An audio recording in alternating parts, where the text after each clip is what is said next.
మంచిర్యాల జిల్లాలో హైవే విస్తరణ వివాదాస్పదంగా మారింది. NH63 విస్తరణ పనులకు అడుగడుగున అడ్డంకులు ఏర్పడుతున్నాయి. భూసేకరణపై రగడ నెలకొనడం, అలైన్మెంట్లను తరచూ మార్చడంతో హైవే విస్తరణ సమస్యాత్మకంగా తయారైంది. దీనిపై ఏబిఎన్ గ్రౌండ్ రిపోర్ట్ ఇప్పుడు చూద్దాం.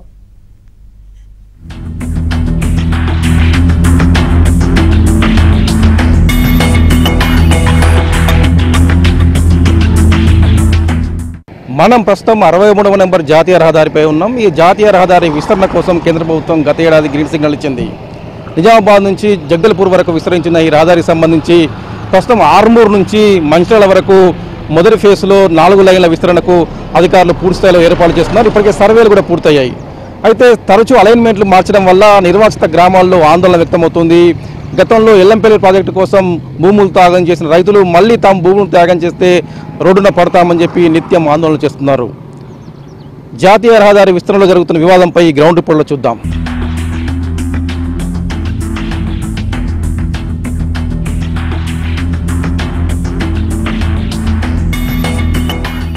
నిజామాబాద్ నుంచి ఛత్తీస్గఢ్లోని జగదల్పూర్ వరకు ఉన్న హైవే 63ను 4 లేన్ల రహదారిని విస్తరించడానికి రంగం సిద్ధం చేశారు.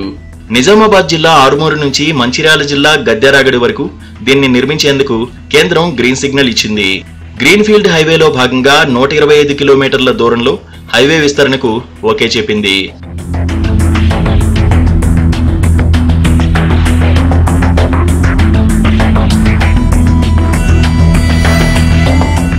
₹2,591 కోట్ల అంచనా వ్యయంతో చేపట్టిన హైవే ప్రాజెక్టులో జాప్యం జరగడంతో 3 ఏళ్లలో అంచనా వ్యయం ₹3,850 కోట్లకు చేరుకుంది. 4 ప్యాకేజీల కింద చేపట్టాల్సిన ఈ రహదారి పనులు నత్తనడకన సాగడంపై పలువురు ఆగ్రహం వ్యక్తం చేస్తున్నారు. ప్యాకేజీ 4 కింద రాయపట్నం నుంచి మంచిర్యాల వరకు రహదారి పనులు చేపట్టాల్సింది.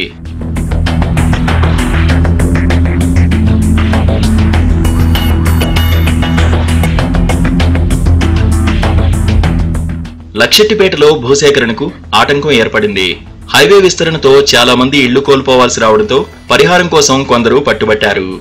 ఏ ప్రాతిపదికన పరిహారం ఇస్తారో చెప్పాకే సర్వే చేయాలని నిర్వాసితులు డిమాండ్ చేయడంతో హైవే పనులకు అంతరాయం ఏర్పడింది.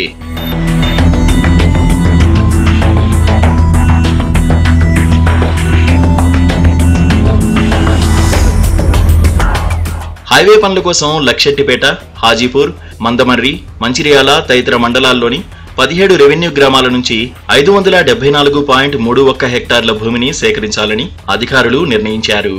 లక్షెట్టిపేట మండలంలోని మోదెల నుంచి హాజీపూర్ మండలంలోని ముల్కల్ల వరకు హైవే విస్తరణకు ప్రణాళికలు రూపొందించారు.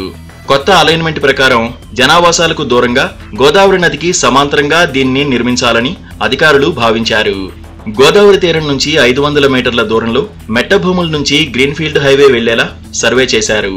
ముల్కల్ల వద్ద ఉన్న హైవేను దాటే క్రమంలో అధికారులు మళ్లీ పాత రూట్ మ్యాప్ అమలు చేయడంతో పలువురు అభ్యంతరం వ్యక్తం చేస్తున్నారు. ఈ రోడ్డు చేయబట్టి మా ఇండ్లు పోతాన్నాయి. ఇండ్లు పోతే మేము రోడ్డు మీద ఉండే పరిస్థితి అత్త మాకేం లేదు. మా మామయ్య పైచిన అదే ఇల్లు ఇందిరామ్మ ఇస్తే ఇండ్లు కట్టుకున్నాం. 4 రూములు పోతాను మా ఇద్దరి. మా మరిది లేడు. నా భర్త మంచాల పడ్డాడు. 4 సంవత్సరాలు అవుతుంది. 4 సంవత్సరాల నుంచి 200 కైకిలతో బతుకుతాను నేను. నా కొడుకు వికలాంగుడే. నా భర్త పింఛన్ ఇత్తలేరు ఇప్పటికీ కూడా. ఈ గవర్నమెంట్ చేయడం నేను రోడ్డు మీద చచ్చిపోతాను. నాకు భూమి లేదు, జాగా లేదు. నాకు ఉందామంటే ఇల్లు కూలిపెత్తారు. ఇక నేను ఎట్లా బతకాలి?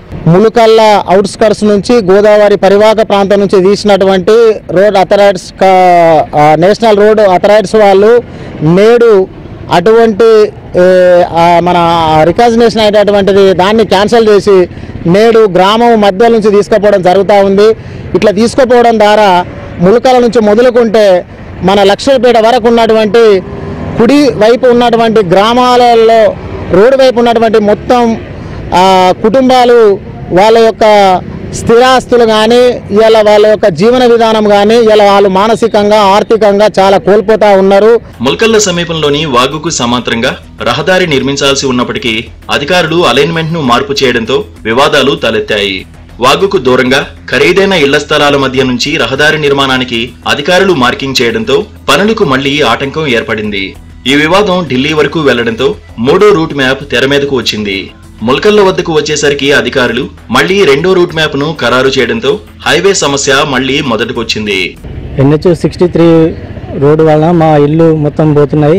కట్టుకుని దాదాపు చాలా ఏళ్ళ నుంచి ఇక్కడనే ఉంటున్నాం. మేము ములకల్న 40-50 సంవత్సరాలు అవుతుంది. మా నాన్న సంపాదించిన ఆస్తి. మేము మొన్న ఇల్లు కట్టుకున్నాము 2-3 సంవత్సరాల క్రితం. రోడ్డుకు కట్టుకున్నాము, దాంట్లో జీవనోపాధి పొందుతున్నాము. ఇప్పుడు NH 63 వల్ల రోడ్డు మోవడం వల్ల మా జీవనోపాధి మొత్తం కోల్పోతుంది.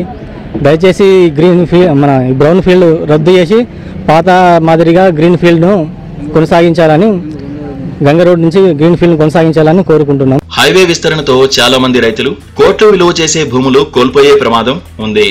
ముల్కల్లలో చదరపు గజం 8,000 రూపాయలు పలుకుతుండగా ప్రభుత్వం 700 రూపాయలు చెల్లిస్తామనడంతో పలువురు రైతులు అభ్యంతరాలు వ్యక్తం చేస్తున్నారు.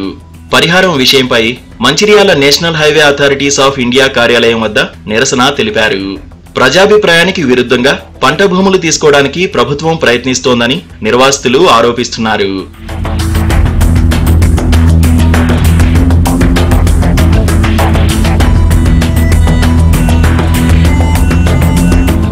రాజకీయ ఒత్తిళ్లకు తలొగ్గిన అధికారులు రూట్ మ్యాప్ను మార్చడంతో తమకు తీవ్ర నష్టం జరిగిందని నిర్వాసితులు వాపోతున్నారు.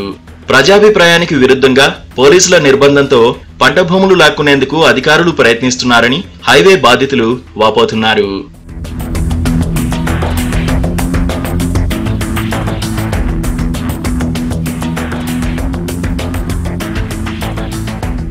ఈ హైవే విస్తరణ వల్ల విలువైన భూములతో పాటు నివాసాలను కూడా ఈ గ్రామాల ప్రజలు కోల్పోనున్నారు. గతంలో ఎల్లంపల్లి ప్రాజెక్టు వల్ల ఎంతో నష్టపోయిన తాము ఇప్పుడిప్పుడే కోలుకుంటున్నామని, ఉన్న పలంగా జాతీయ రహదారి విస్తరణలో కూడా భూములు కోల్పోతే తమ పరిస్థితి ఏమిటని ఆవేదన వ్యక్తం చేస్తున్నారు. అధికారులు సర్వేల పేరిట తరచూ అలైన్మెంట్లు మార్చి తమకు అన్యాయం చేస్తున్నారని చెప్పి నిర్వాసిత గ్రామాల ప్రజలు ఆందోళన వ్యక్తం చేస్తున్నారు. ఇప్పటికైనా ప్రభుత్వం స్పందించి తమకు తక్కువ నష్టం జరిగేలా పునరావాసం కల్పించేలా చర్యలు తీసుకోవాలని చెప్పి ఈ ప్రాంత రైతులు కోరుతా ఉన్నారు. మరి ప్రభుత్వం ఎలాంటి చర్యలు తీసుకుంటుందో చూడాలి. వీడియో శ్రీనివాస్తో మాంతయ్య, ఏబినారోతి, మంచిర్యాల నుంచి.